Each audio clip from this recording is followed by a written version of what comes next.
people, and welcome again to another episode with me, Iceta. And today we're going to be talking about, or we're going to be debunking some theories around women's health. So we're just going to talk about some things we're just really not going to. It doesn't happen, this is not how it works, and it's all a myth. So stay tuned.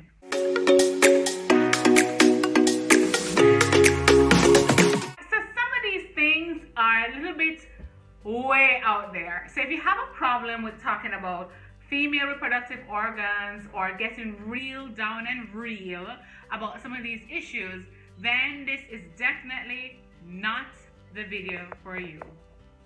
Okay, so that flash that you just saw was my electricity coming back on because I don't have any power right now. There's a power outage on the island, and let me apologize in advance if it happens again. And then my lights are on automatic. One of the first things I'm going to talk about is your clitoris. So there's this myth that the bigger your clitoris is the better the orgasm.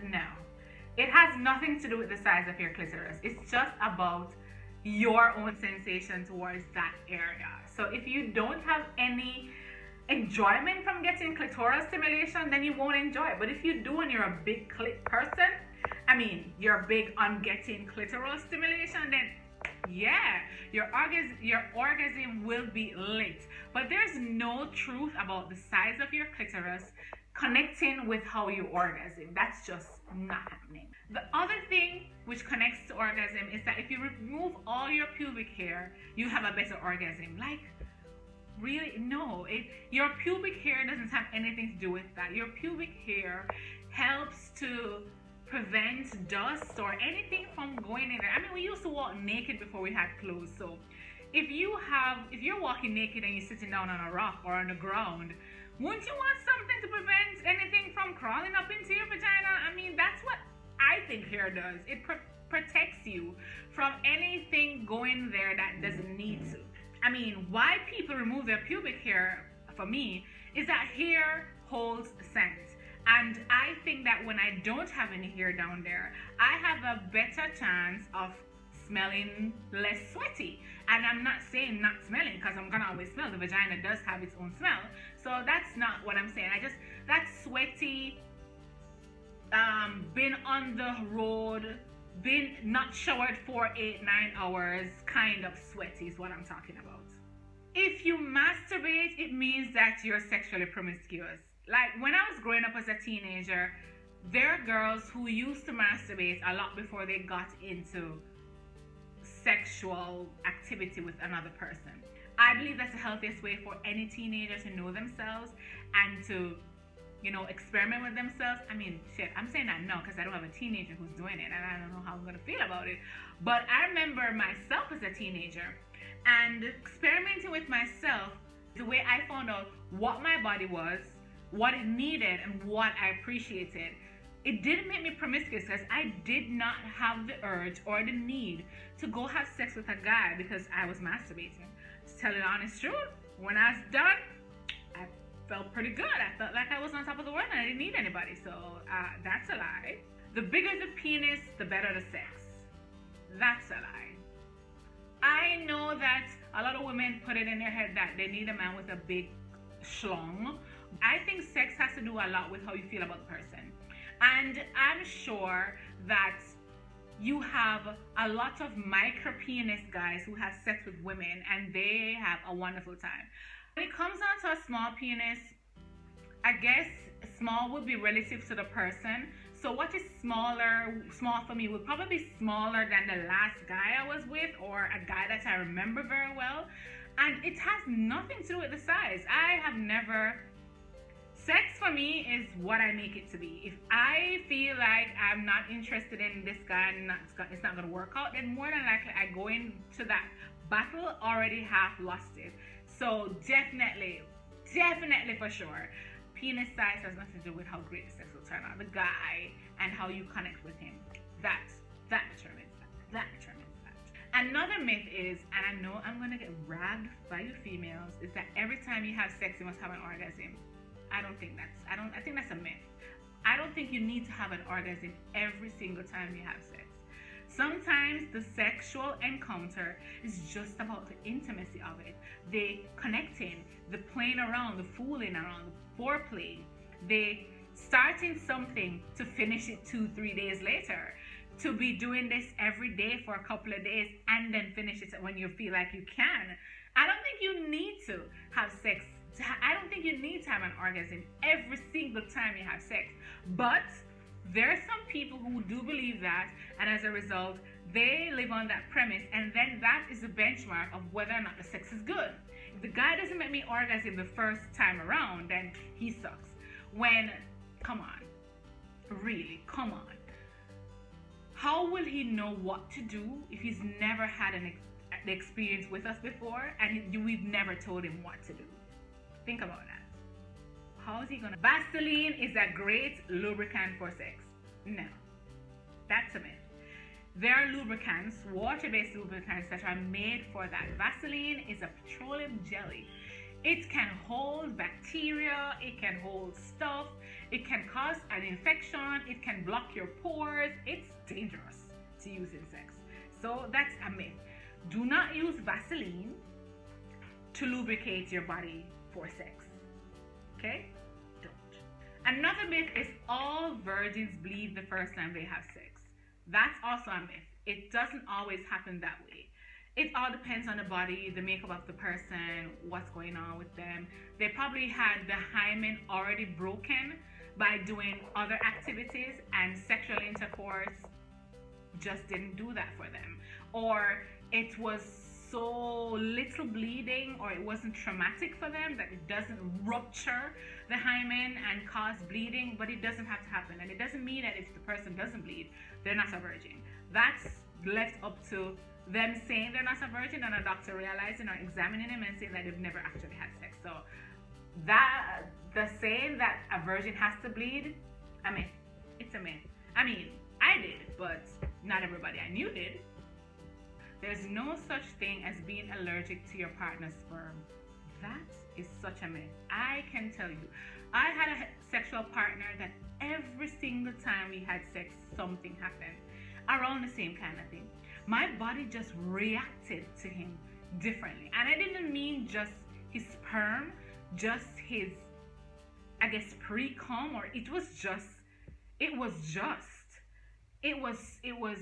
I mean, if I can be very graphic, there was an off smell, there was also a little bit of itching, and it wasn't an infection or a vaginosis or anything, it was just his sperm.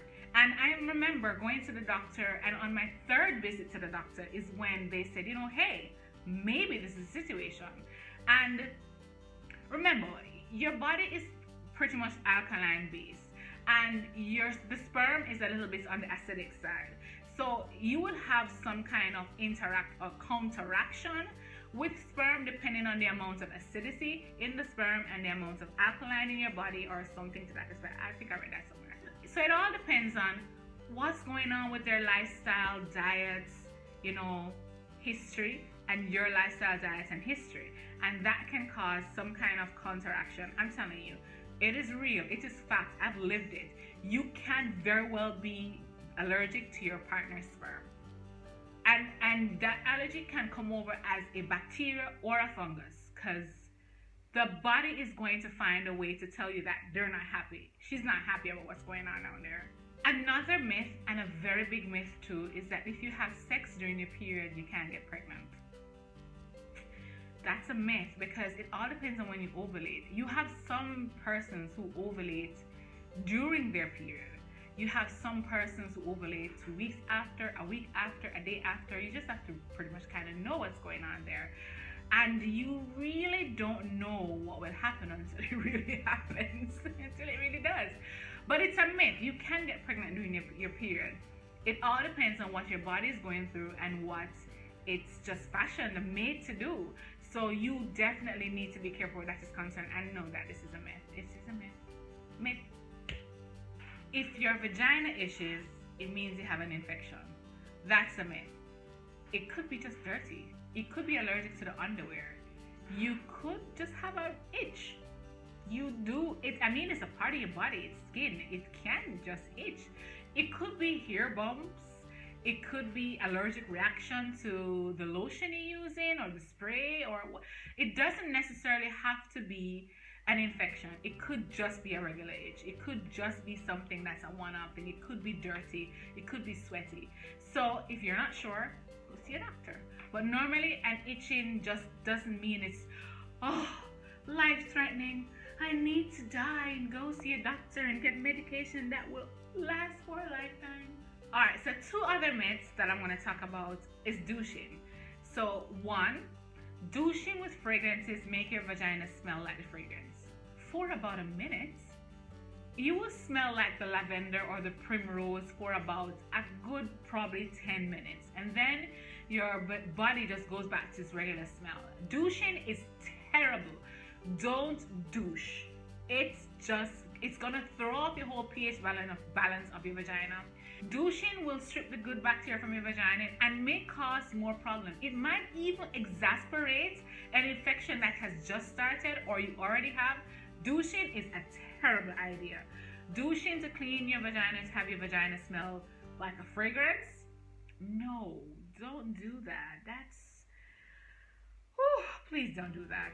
Another thing is douching right after sex is an instant birth control. Are you nuts? No, that doesn't work. Those sperms are microscopic and they are fast swimmers. By the time you get to douching, you're already pregnant. I best believe you're already pregnant. So douching just is going to make you feel uncomfortable and then have to deal with a pH balance issue, and it may even cause more infections. Don't douche. After, before, during sex, don't do it. Just don't. Another myth, and I'm not even sure where this came from, is that women can't have an orgasm through vaginal penetration. Alright, so it's a lot harder to do that.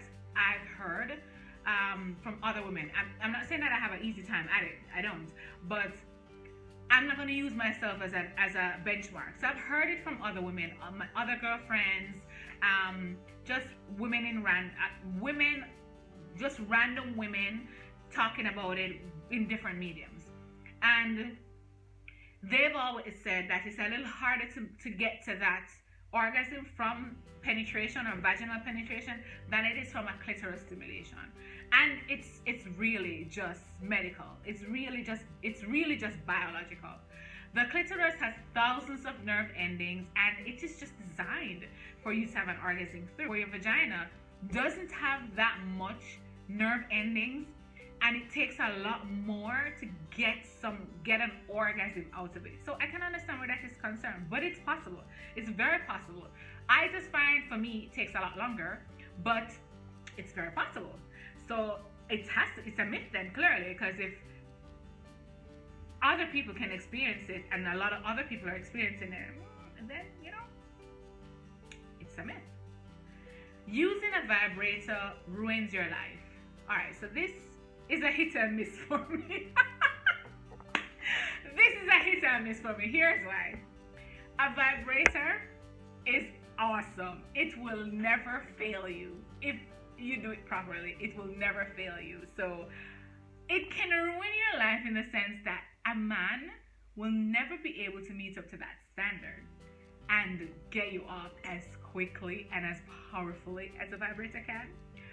But there are just some times that you just need that male interaction, that connection, that interaction from a partner, male or female, doesn't matter. Interaction from a partner. Somebody who's going to caress your needs and talk dirty to you and, role play, and that interaction is what makes the whole sex better. A vibrator cannot and will never be able to do that. So ruining your life is, I don't think it can ruin your life. It can make you demand more attention from a particular thing. Listen, I've used vibrators, and what vibrators have taught me is what to expect, how to expect it, and how to get there. And not everybody has an easy time of having an orgasm, I can tell you that. And sometimes you just gotta learn it on your own before you can ask someone to do it. The other myth is the vagina is self-cleaning. Now, it is. But here's what I think the misconception is. You should wash it. You should wash your vagina, but how do you wash it? There's no need to put soap or your finger with soap or a rag with soap up into the vagina to clean it. It will take care of itself that way. But on the outside, where the labia is and your clitoris and your outside, you're between your legs and such, you need to wash those thoroughly with soap and water or some kind of cleaning agent. You should, especially if you have a very active job and you sweat a lot, that kind of stuff. I have found for the last 4 years or so, I remember a gynecologist said to me that you don't really need soap either.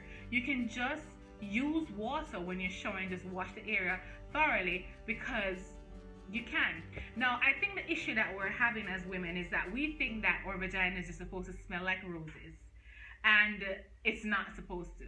You're supposed to have some kind of scent down there. So we're always trying to get rid of this elusive scent that we have, thinking that something is wrong, especially the kind of songs that get played and the kind of things that men say and other things that other women say. We are very self-conscious about smelling down there. So how my mom said it, you're supposed to smell rank but not stink. You understand? You're supposed to smell like you peed a few times of the day but not stink like something is rotten. So that's your benchmark.